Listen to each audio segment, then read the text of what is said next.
kami awali. Assalamualaikum warahmatullahi wabarakatuh. Waalaikumsalam. Sini kami akan mempresentasikan PT berjudul Sistem Injeksi Sederhana. Sebelumnya perkenalkan, nama saya Irmawan Faksani dengan NIM 22.398.004. Di sini saya sebagai moderator pertama sekaligus presentator kedua, dan di sebelah saya ada bersama Ramadan Dengan NIM 22.398.0019 kita ke tanpa visi mengikuti pendahuluan. Di dalam pendahuluan adalah lakukan pasang masalah dan rumusan masalah. Yang kedua adalah di dalam teori meliputi pengertian sistem EPI pada kendaraan, terus konstruksi EPI, 3 alat dan bahan. Yang ketiga yaitu prosedur kegiatan meliputi langkah pengerjaan. Keempat ada pembahasan meliputi hasil pengujian dan kerusakan yang terjadi. Yang kelima ada penutup meliputi kesimpulan dan keterangan. Dan keenam ada perpustakaan. Untuk selanjutnya adalah peralatan yang akan dibawakan oleh Sektor Pemasukan Masyarakat. Terima kasih Mas Adi penjelasan ini. Saya akan melanjutkan materi selanjutnya, itu adalah tentang ini banyak orang bertanya asal muasal mesin motor injeksi ini. Mesin motor yang dikirim ini itu ternyata berawal dari tahun 1920. Mesin ini ternyata dipakai mesin pesawat terbang itu warna Jepang. Setelah pesawat mesin injeksi dipakai pada tahun 1950. Mercedes-Benz tahun 1960 menggunakannya untuk mobil dagang. Dan Yamaha sendiri pertama kali menggunakannya pada tahun 1980 pada Yamaha XC 350 dan kemudian ke motor R1 serta Scooty, dan akhirnya pada 2007 lalu Yamaha mulai mencoba injeksi ditangani pada Vixen dan nah, selanjutnya ini ada batasan masalah. Yang pertama, PPT ini berisi tentang pengertian maksud dan tujuan dari pembelajaran proses pembuatan EPI secara sederhana. Dan yang kedua, ada PPT ini berisi alat-alat yang digunakan dalam pembuatan sistem injeksi ini. Terus yang ketiga, ini ada PPT ini berisi tentang kegiatan praktikum yang dilakukan di lab teknik otomotif, di tempatnya di Politeknik. Dan di sini selanjutnya ada pemeriksaan masalah. Dan yang pertama, apa sistem injeksi dibutuhkan? Yang kedua, keunggulan dan kekurangan sistem injeksi. Dan yang selanjutnya itu ada pendahuluan. Kita akan membahas pengertian sistem bahan bakar tipe injeksi. Nah, di sini sistem bahan bakar tipe injeksi itu merupakan langkah inovasi yang sedang dikembangkan untuk diterapkan pada sepeda motor.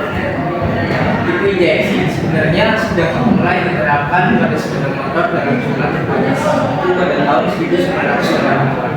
Dimulai dari sistem injeksi mekanis, kemudian berkembang menjadi sistem injeksi elektronis.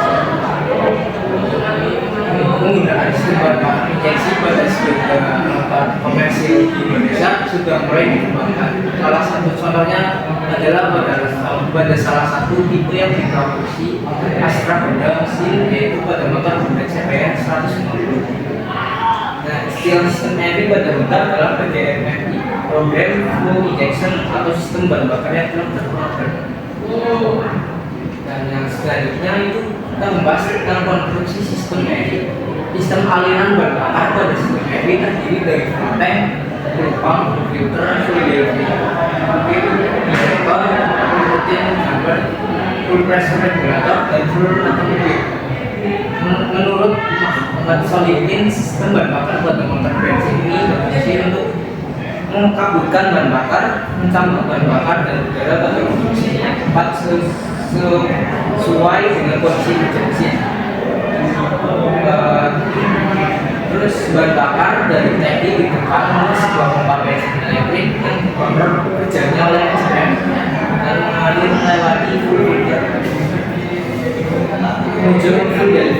pip dan dialihkan ke dalam masing-masing injektor. Nah, di sini ada alat dan bahan yang bukan kita buat. Sistem injeksi secara sederhana. Di situ ada injektor yang berfungsi untuk melakukan bahan bakar, dan yang kedua itu ada flasher standar. Di sini kita ada flasher standar dan flash racing. Itu interval waktu penyemprotan pada bahan bakar. Dan selanjutnya ada plat bracket, fungsi untuk dudukan flasher, kabel, dan selang, dan yang lain-lain. Terus ada pipa, ada kayu, papan kayu ini fungsi untuk dudukan bahan bakar, toples. Terus misalnya ada spoon ini fungsi untuk menyambungkan aliran listrik. Terus ada flash racing, gunanya sama, cuman di sini flash racing bisa disetting kecepatannya mau dicepatin atau dilambatin. Dan yang selanjutnya itu ada toples. Toples itu sebagai wadah bahan bakar itu sendiri. Dan yang selanjutnya ada togetis, fungsi untuk pemenahan toples itu sendiri. Terus ada selanjutnya kabel yang digunakan. Nah, pada selanjutnya ini akan dijelaskan oleh Mas Sani selaku presentator. Terima kasih Dokter. Saya akan melanjutkan presentasinya. Di sini ada langkah pengerjaan. Langkah pengerjaan ini dimulai dari mencari bahan bakar. Di sini kami memakai bahan yang sudah tidak terpakai di bengkel seperti papan kayu dan besi bulir. Dan ada juga toples bekas. Masyarakat bisa menggunakan bekas toples apa saja yang ingin disebutkan. Dimulai dari pengukuran papan kayu agar bisa kita tancapkan besi bulir. Kemudian kita pasang plat bracket menggunakan kabel pis ke besi bulir. Nah, kita memasang rangkaiannya. Di dalam rangkaian ini kabel positif kita sambungkan ke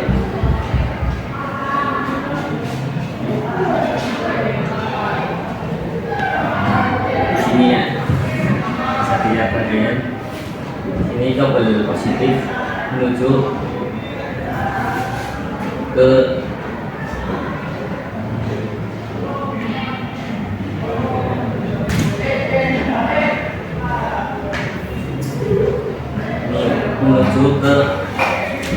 injektor dan ke otak positif. Kemudian kabel negatif menuju ke flasher dan kabel ke flasher B ya di sini, dan flasher yang L menuju ke injektor. Kemudian kita pasangkan selang ke injektor dan otak. Kemudian kita pasang ke toples sebagai wadah atau sebagai tangki untuk menampung bahan bakarnya nanti. Setelah itu kita bisa lakukan pengujian. Nah, ini hasil pengujian dari kemarin, hasil kelompok kami, yaitu pengujian menggunakan flasher standar dengan haki. Sebelum kita memulai pengujian itu tegangannya 13,9 volt. Saat pengujian itu menurun menjadi 12,52 volt dan seterusnya kembali lagi ke 12,96 volt. Yang kedua, ada pengujian tekanan dari foot pump yang sebelum kita uji itu sudah jelas karena belum nyala, jadi non PSI. Setelah proses itu naik menjadi 28 PSI, dan sesudahnya kalau kita tidak copot itu berkurang dengan perlahan ke 20 PSI. Kita bisa ambil rata-ratanya 28,6 PSI. Nah, di sini ada juga interval waktu atau jeda penyemprotan dari injektor tersebut, yaitu 0,14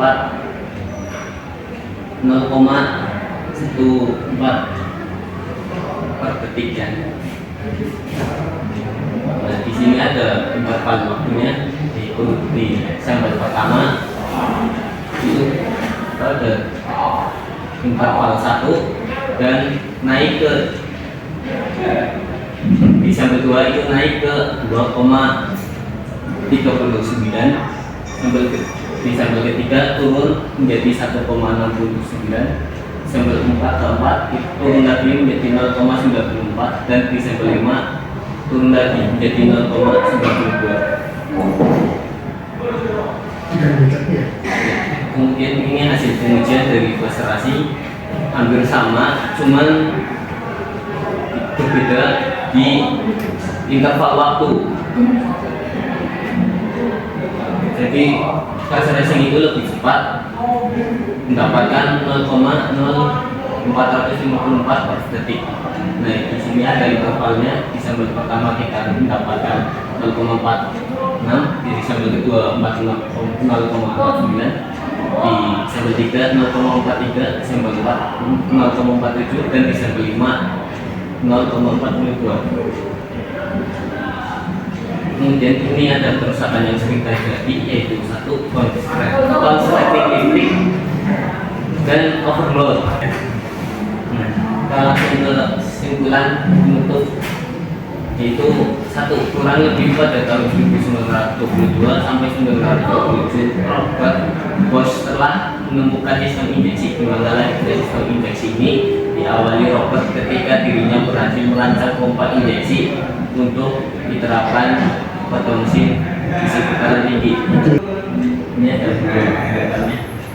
Ini proses rakitan dan pemasangan instalasi agar rakitan kabel tersebut tidak terlepas.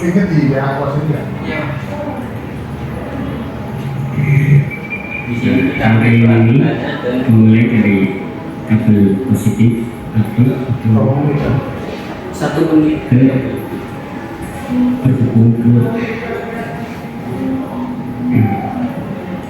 injektor plus dan kotak plus juga positif, semua positif dari harus aki positif. Kemudian dari harus aki negatif, sini pakai kabel magneto ke flasher.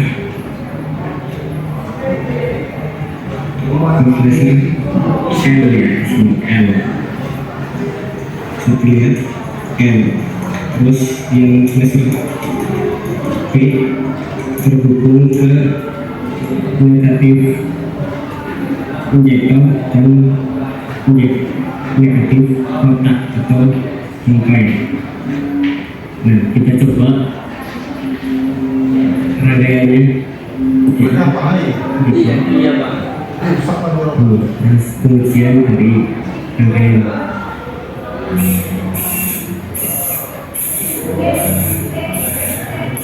Nah, Suaranya bocor. Iya belum. Iya belum ditanya. Nah, itu seperti video rangkaian dan uji coba dari sistem injeksi kami. Oke, untuk sesi selanjutnya itu sesi pengujian. Masing-masing nanti aturannya adalah yang pertama mahasiswa yang ditunjuk oleh Pak Sendi yang wajib menjawab. Dan aturan yang kedua, kalau mahasiswa yang ditunjuk tidak bisa menjawab, akan dialihkan ke mahasiswa yang lain yang ditunjuk oleh Pak Sendi. Dan ketika mahasiswa yang lain membantu menjawab tidak ditunjuk, nilainya akan berkurang. Oke, jelas ya? Ada yang ditanyakan sebelum dimulai? Ada Pak. Cukup ya, bisa dimulai ya. Oke, buat Mas Adam. Mas Adam, dari proyek alat injeksi sederhana yang kamu buat, apa sih tujuan dan manfaatnya? Ini Pak, tujuan manfaatnya jadi kita bisa tahu yang sebenarnya apa sih ini injektor dan cara dan kenapa dia ini bisa mengaliri bahan bakar. Jadi kita bisa tahu kan di sini rangkaiannya kayak gimana. Apa lagi? Jadi Main terus terus. iya sih Pak. Oke, bisa menambahkan nggak? Ya, di sini kita bisa tahu rangkaian, terus cara kerja, terus dan interval dari injektor tersebut, dan kita juga tahu bahwa fungsi-fungsi dari injektor, kotak dan laser dari rangkaian. Terus apa lagi? Kan, Oke, lanjut. Dan coba sebutkan dan jelaskan komponen-komponen yang kamu gunakan pada proyek pembuatan alat sederhana ini.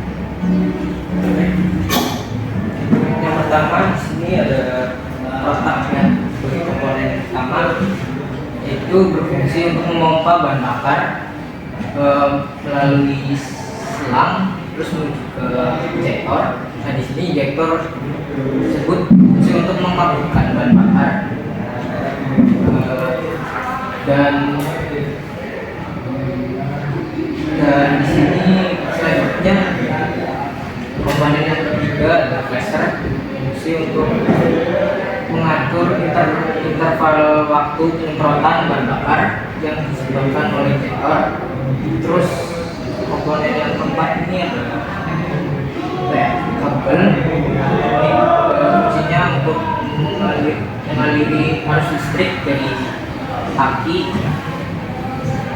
Dan yang selanjutnya ini ada ini ya kuningan atau spoon. Ini untuk menghubungkan bekerja ke injektor, pengumpulan arus listrik lah. Terus mungkin bisa hilir untuk penyangga dari stop laser ini sendiri. Terus selang ini berfungsi untuk mengalirkan bahan bakar.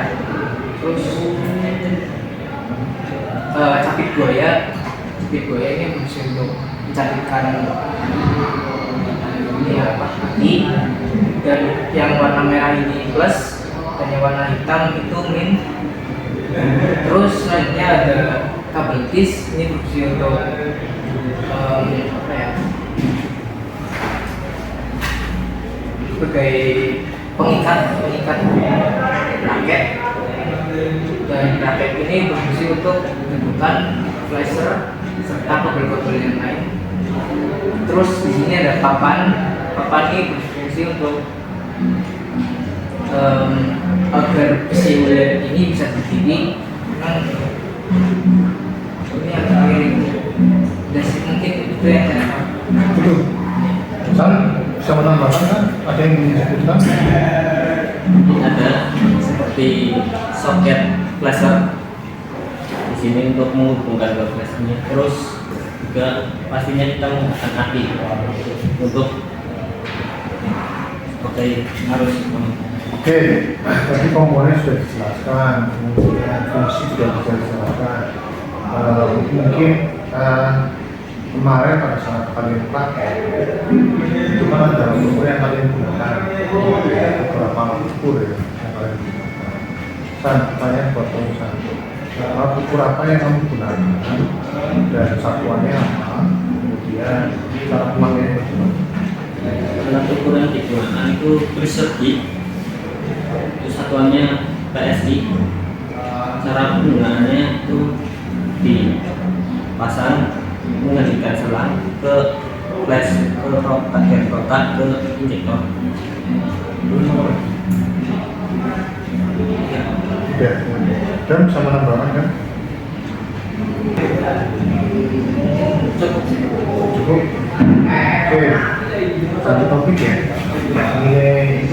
ada lagi ya, tadi di data juga sudah ada muncul ya, terkait yang menggunakan untuk mengukur tegangan apa namanya,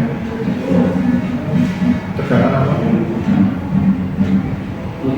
multimeter disebutkan ya, itu kan ada aki diukur, kemudian ada injektor diukur, ada pressure diukur ya, tegangannya berapa sebelum sudah ya kan, terus proses kan butuh juga kan, tapi tidak disebutkan. Oke, kali ini pertanyaan kemudian dan coba lihat di data transfer analisa yang pertama dengan berdasarkan, dan ini kan tegangan aki kan diukur ya menggunakan multitest itu sebelum 13,9, kemudian saat proses 12,5, kemudian sudah 12,9. Itu kira-kira kok ada perbedaan apa sih yang mempengaruhi tadi?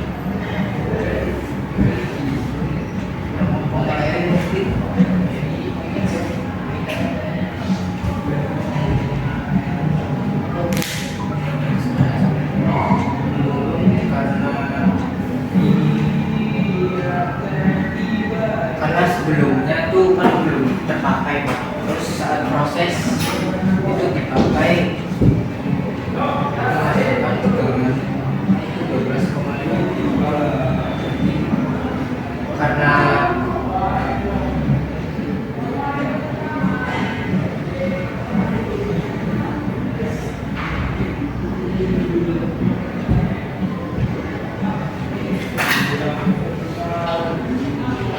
Apa ada mempengaruhi kok bisa berubah?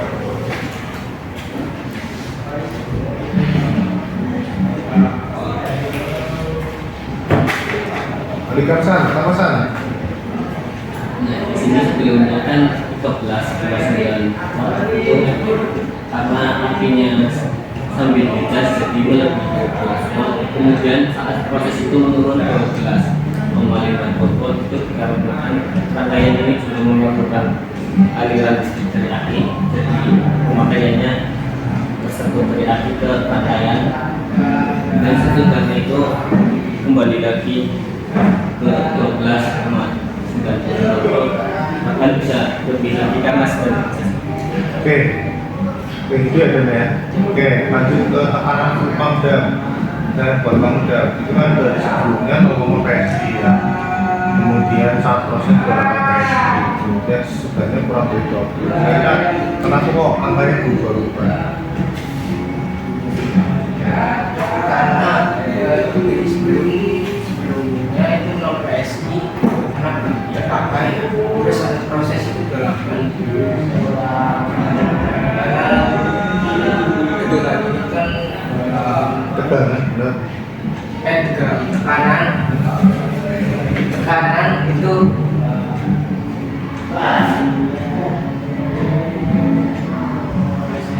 tekanan 38 terus sudah itu 20 karena pada saat proses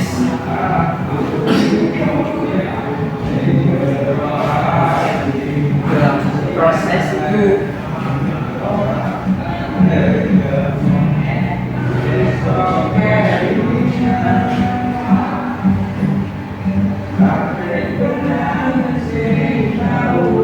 karena 8 PS itu full pump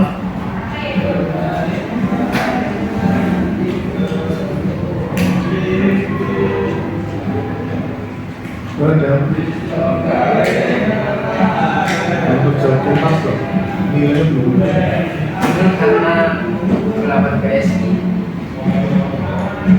Kamu kemarin ujian? Kamu ada praktek? Praktek ini Apaan praktek yang pakai alat yang pas kita udah uji? apa dia uji? Ya kan kan satu kelompok, tapi kan kamu lihat Iya.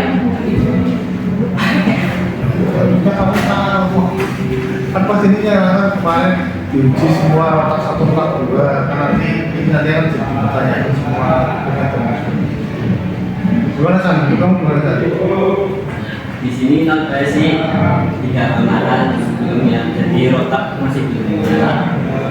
Mungkin saat proses itu 28 PSI itu tekanan dari rotak menuju ke selang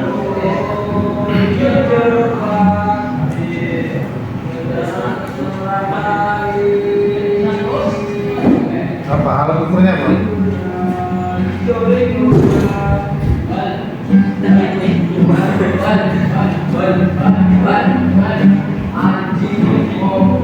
Oke, ganti topik ya, kita terjawab ya. Oke, lanjut ke interval. Dan itu kan interval waktu yang pertama sampel 1 0,95, kemudian sampel kedua 2,9, kemudian turun ke bawah. Itu kira-kira faktor yang mempengaruhi apa ya? Kok bisa ada perbedaan waktu antara yang ada di pertama sampai kedua? Mari itu tahan 0,95 karena ini mempunyai jeda ya. Karena penyemprotannya itu sebelum menyemprotkan bahan bakarnya itu dari pipa menuju ke selang terus ke injektor itu menggunakan segala mungkin itu faktornya. Ini jeda waktunya kok terlalu jauh, Bang. Mungkin karena selangnya jauh panjang. Barunya kalau selangnya jauh sama maksudnya kedua, ketiga, keempat, kedua, ketiga, keempat. Ya kan? Pembedanya kan selangnya nggak dipotong-potong. Iya nggak? Kalau berdasarkan selang, kalau saya kamu menyatakan selangnya apa?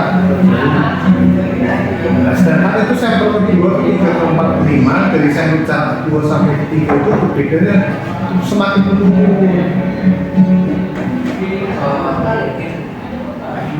Iya kan?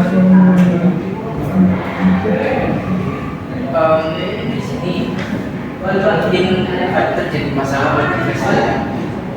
Masalah fase apa? Jadi pada saat kita mulai membuat ini itu flasher sering rusak, jadi kita beli Kenapa? mungkin rangkaiannya salah. Terus ini udah Pada saat pakai pakai di situ. kan itu kan data pada saat pakai bukan pada saat membuat ini kan. Pada saat pakai kan itu udah ada masalah. Dia kan tersesat lah.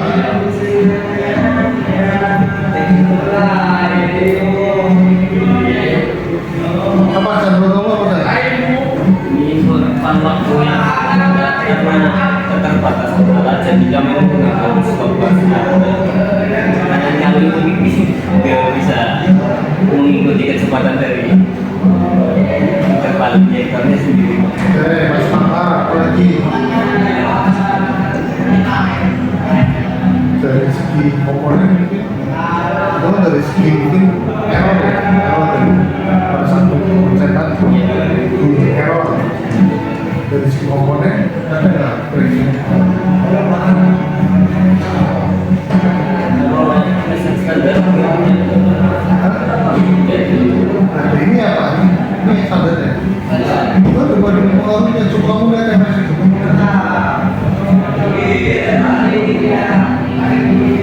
Nah, justru ini yang masih perbedaan sangat kecil. kalau yang resipnya Iya, tapi kan maksudnya kan jedanya kan sangat kecil ya, terlalu jauh kan. Jadi masih bisa lah.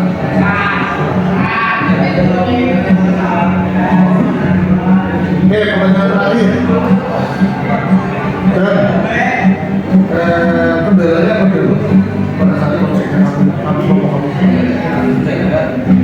Kita di flasher sering rusak. karena apa? Faktornya Karena salah rangkaian. terus berarti Terus ini Pak, selang kurang apa ya? Kurang kuat, jadi pada saat kami coba itu sering lepas. bisa dicoba nggak? Terus apa lagi kan? Sampai disebutkan.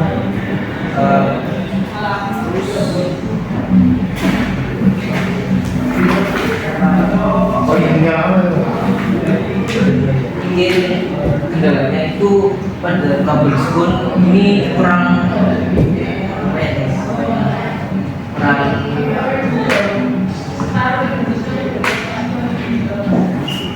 kabel spoon ini sering lepas,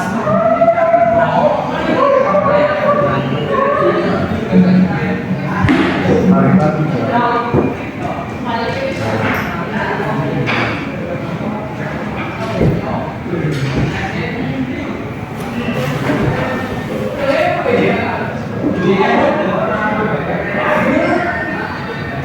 Ini dan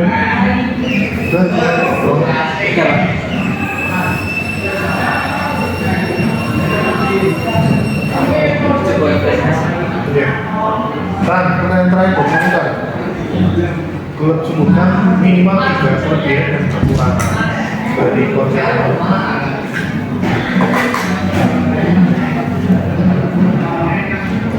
Kelebihannya yang pertama,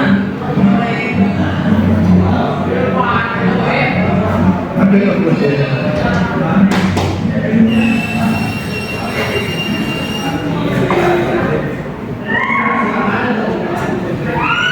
kelebihannya dari buatan saya itu prosesnya masih bagus sama itu.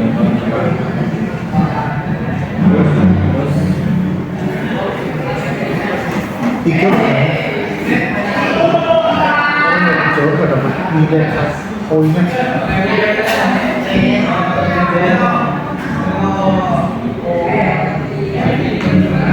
Kelebihan itu kamu buat ini buat apa? Itu kan kelebihan. jadi kita bisa tahu kekayaan-kekayaannya, kemudian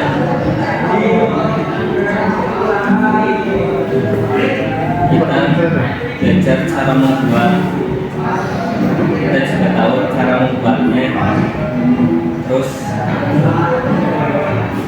kita juga bisa mengetahui perusahaan yang cari di alam yang lain pakaiannya. Terus kekurangannya apa? Kekurangannya rangkaian ini banyak memakai barang bekas karena kendala biaya yang ada. Terus juga jadi kabel-kabelnya kurang rapi dan pemasangan dudukannya dan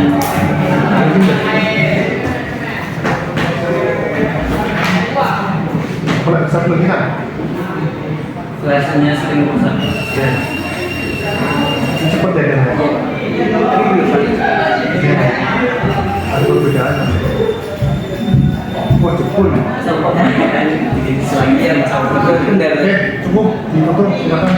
Nanti diperbaiki terus bensin dibuang harus ditutup dulu.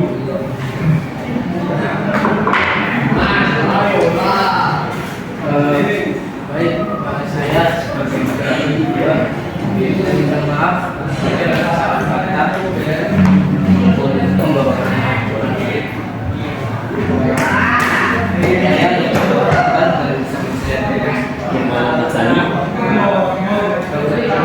terima kasih. Assalamualaikum warahmatullahi wabarakatuh. Waalaikumsalam.